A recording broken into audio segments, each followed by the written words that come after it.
আসসালামু আলাইকুম। আমরা ৩ বোন ওই দিন বের হয়েছিলাম মানে রাস্তায় হুদাই হাঁটতে। দেখেন আমরা ৩ জনই বাসার কাপড়-চোপড় পরে আছি, হ্যাঁ? তারপরে হঠাৎ করে ওই যে উপরেরটা বলল কি চলো তোমাদেরকে ডিসকাউন্ট খাওয়াবো আজকে। দেখি যে কেন এটার এত হাইপ, হ্যাঁ? তারপরে আমরা আসলে জাস্ট ট্রাই করার জন্য নিছি ৳১০০ করে একেকটা। এটা মোটেই মানে অর্থ না, মোটেই না। মানে এটার টেস্ট খুব জাহামরি কিছু এরকম কিছুই না। ৳১০০ দিয়ে জীবনেও আমি আর কখনো কিনে খাবো না।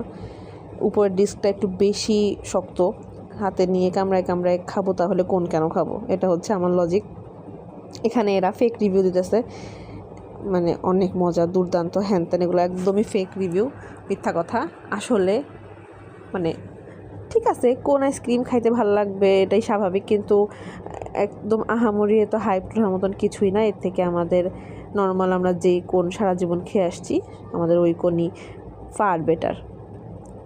তারপরেও কি আর করার, শেষ করা তো লাগবে। আমার দাঁত শেষ হয়ে গেছে, সত্যি কথা বলতে আমার দাঁতটা